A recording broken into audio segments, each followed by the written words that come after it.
오늘은 축복의 경계라는 제목으로 주의 말씀의 은혜를 나누고자 합니다. 우린 보통 우리 복이라고 한다면 아무런 문제 없이 형통한 것이 주어질 때 우리는 축복을 받았다, 복 받았다 그런 말을 합니다. 어떤 풀어야 할 문제나 감당하기 어려운 일이 있으면 그것을 축복이라고 생각하지 않습니다. 오히려 그것을 일이다, 사역이다 이렇게 생각할 때가 많이 있습니다. 근데 오늘 본문을 잘 읽어보면 하나님이 주시는 축복에는 단지 만사형통한 것뿐 아니라 당신이 우리를 통해서 이루실 일까지 포함되어 있음을 우리는 발견할 수가 있습니다. 한마디로 우리가 생각하는 복의 경계와 하나님이 정해주시는 복의 경계는 다르다고 하는 것이죠. 자, 그렇다면 우리가 하나님의 백성일진데 내 생각을 고집하고 복의 경계를 좁힐 것이 아니라 하나님이 말씀하시는 복의 경계를 잘 살펴보고 우리의 인생의 걸음을 좀 넓게 가질 필요가 있습니다. 우선적으로 우리는 복이라, 우리가 근데 우리 복을 비는 것을 축복이라고 하는데 축복이라고 하는 말의 주도권이 어디서 나올까라는 생각을 좀 해볼 필요가 있습니다. 여러분, 축복이라고 하면 사람이 복을 비는 것처럼 보이지만 그 복을 내려주시는 분은 하나님이라는 것을 언제나 잊지 말아야 됩니다. 위에서 아래로 내려오는 것입니다. 아래에서 위로 올라가는 복은 없습니다.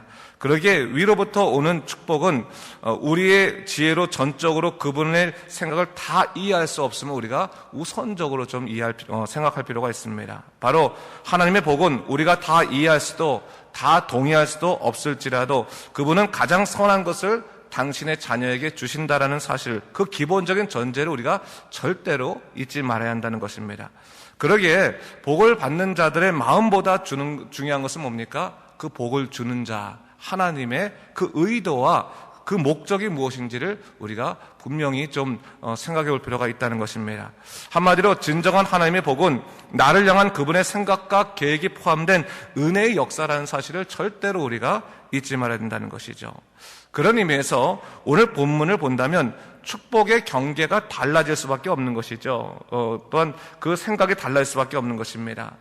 오늘 본문의 말씀은 요셉 자손을 향한 땅 분배의 과정을 다루고 있습니다. 그런데 오늘 본문 마지막 부분을 보면요, 요셉 자손들이 여호수아에게 땅 분배에 관한 과정에 대해서 불만을 갖고 항의를 하고 있는 것을 볼 수 있습니다. 자기들이 얻은 땅이 인구에 비해서 너무 작다, 너무 작아서 어떻게 할 수 없다, 이건 불합리하다라고 하는 차원에서 그들이 항의를 했다고 하는 것입니다. 사실 요셉 자손들은 결코 작은 지파는 아니었지만 그렇다고 해서 땅을 더 많이 받아야 될 만큼 그게 큰 지파라고 말할 수도 없는 그런 인원을 갖고 있었습니다. 사실 그들이 야곱의 축복을 받은 후에 한 지파가 아니었죠. 두 지파로 나누지 않았습니까? 그래서 에브라임 지파와 므낫세 지파로 나눴는데 에브라임 지파가 당시 32,500명 정도 됐고, 그리고 요단 동서편에 있었던 므낫세 지파가 합하여서 약 52,700명이었기 때문에 사실 이 인구라고 하는 것이 이 요단 서편에 왔다고 해서 이 인원이 제일 큰 인원은 아니었을 거라는 것이죠.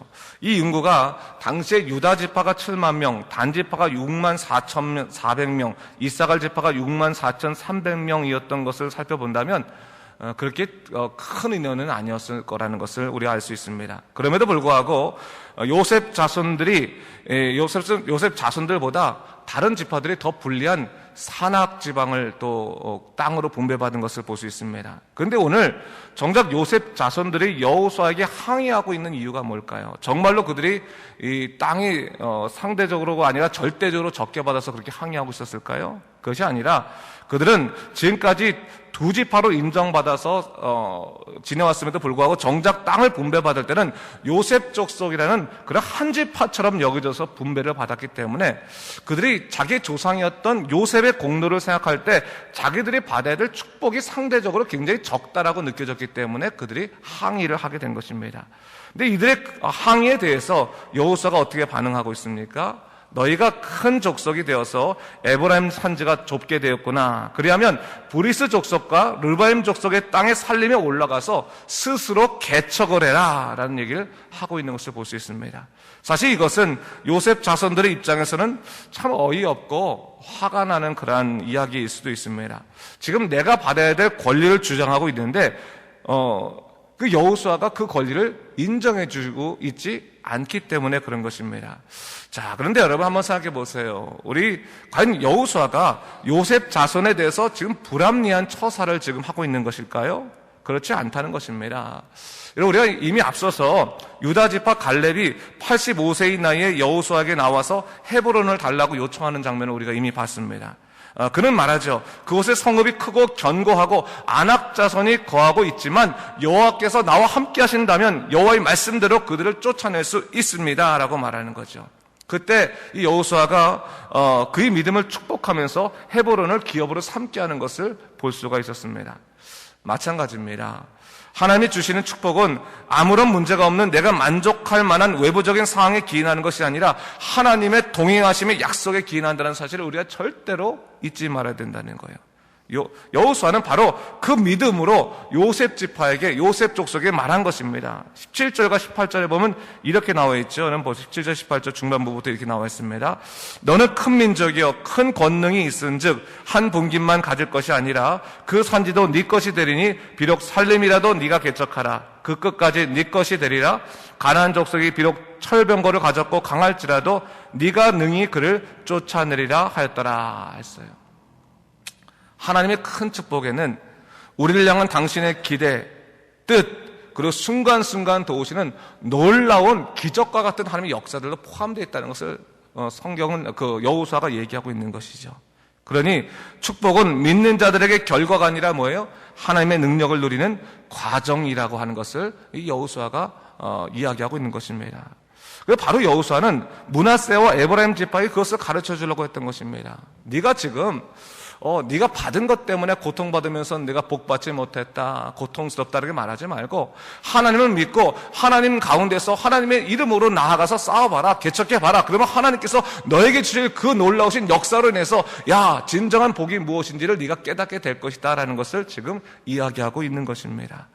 사실 오늘 본문 1절을 보면요, 므낫세 지파의 기업에 관해서 나오는데 므낫세의 장자 마길에 관해서 나오고 있는 것을 볼 수 있습니다. 그는 아주 용맹한 용사였는데 그의 능력으로 인해서 므낫세가 서쪽에서 길르앗과 바산을 점령할 수 있었고 이제 그의 가족이 동쪽으로 와서 용맹스럽게 싸워서 지금 그 기업을 받고 있는 그런 과정입니다.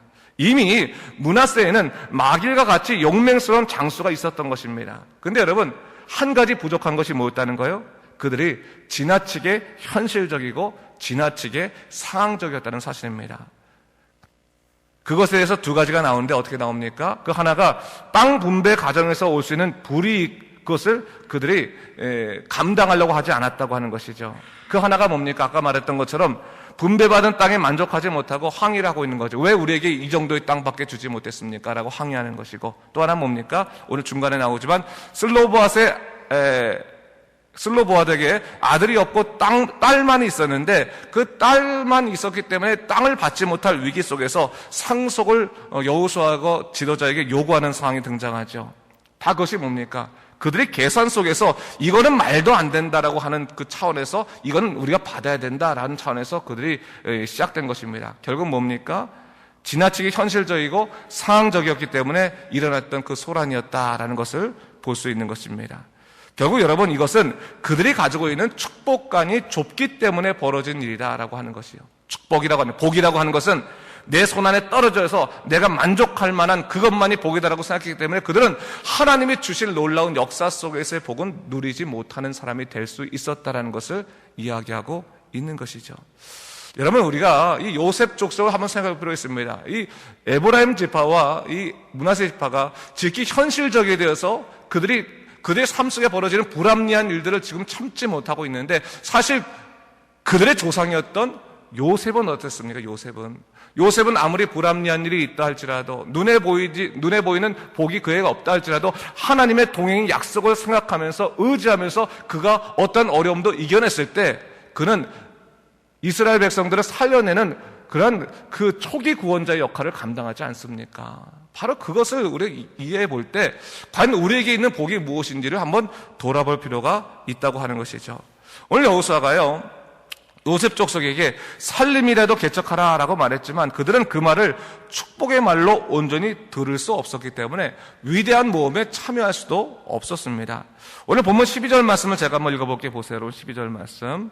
그러나 므낫세 자손이 그 성읍의 주민을 쫓아내지 못하며 가나안 족속이 결심하고 그 땅에 거주하였더니, 사실 므낫세 자손들은요 전략적으로 아주 중요한 요충지를 이미 받은 사람들이었습니다. 그럼에도 불구하고 그들이 그 마음 가운데서 하나님의 약속을 의지하고 그래 싸움은 싸우리라 해가지고 그 가나안 거민을 쫓아내지 못했다고 하는 거예요. 그 위대한 모험에 그가 참여하지 못했습니다. 그러니까 뭡니까? 이 가나안 족속을 보니까 야 얘네들 한번 싸워볼만 하네라고 하면서 그 가나안 족속이 결심하고 우리 이 땅에서 나가지 않겠다, 여기서 살겠다라고 거주하겠다고 그렇게 했다고 하는 거예요. 바로 어떻게 보면 이것이 우리 믿는 자들이 가져야 될 그러한 마음 속에, 우리가 믿음 속에서 과연 우리 믿음이라고 하는 것이 얼마나 위대한 것인지를 우리가 알지인데 그 믿음이 없으면 얼마나 어이없는 결과들이 나타나게 되는지를 우리가 알 수 있게 되는 것이죠. 여러분, 우리가 믿음을 갖는다는 얘기는 결국 세상과 다르게 산다고 하는 것을 의미하고 있는 것입니다. 다시 말해 세상의 여러 가지 일들이 내게 형통함과 또한 그 여러 가지의 그 가능성을 주지 못한다 할지라도 내 주 하나님 믿음에서 믿음으로 살겠습니다, 하나님 안에 있으면 내가 그 위대한 모험을 하겠습니다라고 했을 때 그 모험 가운데서 세상 사람들은 믿는 자들을 두려워할 수밖에 없게 된다고 하는 것이죠. 근데 여러분, 우리가 세상을 생각하면서 그저 내게 있는 것들을 우리가 고통스럽게 생각하면서 하나님의 계심을 부인하게 된다면 우리는 세상 사람들에게도 결국 업심여김을 받는 무시당하는 사람이 될 수밖에 없을 것이라는 사실을 성경은 얘기하고 있는 것입니다. 여러분, 세상 사람들 우리를 사랑할 수 없습니다. 그러나 세상 사람들이 우리를 업심여기게 만들어서는 안 되는 것입니다. 여러분, 믿는 자들이 믿음으로 산다는 것을 보여줌으로 인해서 세상 사람들로 하여금 저 사람은 사랑할 수 없을지라도 저 사람은 무시할 수 없다라고 하는 그런 말을 들을 수 있는 것이 우리 믿는 자들에게 드러나는 축복 중에 하나인 것을 절대로 잊지 말아야 됩니다. 저 사람은 기도하는 사람이기 때문에 함부로 하면 큰일 난다라고 하는 그러한 그 믿음의 고백들이 있어야지 우리 안에 있어야 될 것이 아닙니까? 우리가 영적으로 하나님의 사람인다 할 때 우리 스스로가 믿음이 없는 것처럼, 하나님을 무시하고 하나님이 안 계신 것처럼 행동하는 것처럼 어리석은 삶이 없다고 하는 것입니다.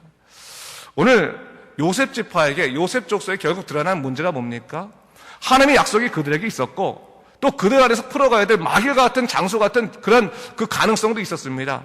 정작 그들에게 무엇이 없었습니까? 하나님의 약속을 의지할 수 있는 믿음이 없었다는 거예요. 믿음이. 그 믿음이 없었기 때문에, 그 하나님의 동행의 약속에 대한 믿음이 없었기 때문에 그들이 위대한 모험에 참여할 수 없었음을 성경은 우리에게 가르쳐주고 있는 거죠. 여러분, 우리가 하나님을 전적으로 의지하고 위대한 모험에 집중하지 못한 결과, 여기 성경에 나온 것처럼 가나안 주민들이 결심하고 그 땅에 거주한 결과가 나왔다라고 성경은 얘기하고 있습니다. 세상 사람들 눈치 보면 세상 사람 때문에 믿음을 포기하면서 그래 요 정도까지만 해야지라고 할 그 순간에 세상 사람들은, 우리 믿는 자들은 무시할 뿐만 아니라 그들이 결심하고 야 저 사람 다 헛개비다 하면서 공격할 수 있는 위치를, 그 경우를, 그 기회를 내어줄 수밖에 없다고 하는 거예요. 이런 믿는 사람이, 한번 생각해 보시죠. 우리 사람이라고 하는 세상 사람들, 우리가 아무리 노력해봐야 돈을 가져야 얼마나 갖겠습니까? 한 사람이 지구 전체를 살 수 있는 사람이 이 세상에 한 명도 없습니다. 그렇지 않습니까? 그냥 사람 수준에서 더 많이 가질 수 있는 것, 그것밖에 없는 것입니다. 지구 전체를 살 수 없습니다. 구원을 살 수 없습니다. 하나님 나라를 살 수 없습니다. 여러분, 절대로 그걸 잊지 말아야 되는 거예요. 우리가 하나님 나라에 들어갈 수 있는 것, 그건 뭡니까? 믿음으로 들어갈 수 있는 것이고, 그 하나님 나라 때문에 전 세계를 산 것보다도 더 위대한 삶을 살아갈 수 있는 것을 하나님께서 축복으로 우리에게 주셨다는 사실을 절대로 잊지 말아야 됩니다. 그렇다면 우리가 하나 분명히 하고 들어갈 것이 뭡니까? 세상 사람 어설프게 흉내내다가 세상 사람들이 업신여기고 하나님 앞에도 버림받는 그런 믿음의 사람이 되어서는 안 된다고 하는 거예요. 믿음이라고 하는 것은 하나님을 전적으로 바라보고 그분이 이루신다는 것을 믿고, 제일 중요한 건 뭡니까? 하나님의 계심을 인정하는 겁니다. 매 순간마다 하나님 계심을 인정할 수 있는 사람이 하나님의 능력들을 구할 수 있고 하나님의 역사를 누릴 수 있는 것입니다. 여러분, 사업할 때, 여러분, 우리 요즘 예년처럼 그렇게 사업이 잘 되지도 않지 않습니까? 굉장히 경제가 어렵고. 그때 여러분, 무엇을 가장 먼저 보는 겁니까? 우리가. 우리의 눈에 이 세상에 돌아가는 풍조와 또 경제적인 상황들을 가장 먼저 보고, 야, 큰일 났다. 이제 이런 식으로 간다면 내년엔 더 힘들겠구나 하면서 그 경제의 그 시류를 따라서 우리 인생을 지금 바라보고 있습니까? 여러분, 그렇게 바라보는 사람은 세상 사람과 다를 게 하나도 없는 거예요. 어렵지만 내 주 하나님이 이 순간에 나에게 주신 놀라우신 역사가 무엇인지를 생각하고 그 순간에 물질이 아니면 또 다른 놀라운 역사를 내게 주시겠지라고 하면서 하나님의 크신 은총의 복을, 경계를 늘려야지, 그저 그 물질만 나의 경계를 삼는다면 우리는 계속 믿음이 적어지고 또한 우리 마음이 쪼그라들어서 나중에는 세상 사람보다 더 겁쟁이가 되어서 우리가 무너지고 말 것이라는 사실입니다. 여러분, 복에는 경계라는 것이 있다는 것을 절대로 잊지 말아야 돼요. 축복의 경계가 있습니다. 여러분, 하나님이 주시는 축복을 누리십시오. 복을 누리십시오. 하나님의 경계는 우리가 생각한 것보다 훨씬 더 큽니다. 오늘 본문에서 여호수아가, 야, 너희 한 분기만 가지 말고 올라가서 살림이라도 개척해라. 네 것이 될 것이다 라고 말씀하실 때 그 족속들이 아멘, 맞습니다. 하나님이 함께 하신다면 우리가 능히 할 수 있습니다 라고 하는 그런 믿음의 고백이 있었다면 얼마나 좋은 그런 이 분위기에서 끝이 날 수 있었겠습니까? 근데 그들의 믿음이 없었다면 장난치는 겁니까? 주기 싫으면 말지 왜 그렇게 말장난을 합니까? 라고 말할지도 모를 거예요. 여러분, 그렇지 않습니다. 예수 믿는 사람들은 하나님의 주실 축복, 주신 능력 말고도 주실 능력도 기대하며 살아가는 것이 그 모든 복의 경계 안에 포함되어 있다는 것을 절대로 잊지 말아야 합니다. 오늘도 여러분 사시면서 하나님의 주시는 놀라운 역사 가운데서 정말로 하나님 내게 주실 역사가 무엇인지, 주실 능력이 무엇인지를 기대하며 살아가는 여러분 되시기를 주님의 이름으로 축원합니다. 기도하겠습니다.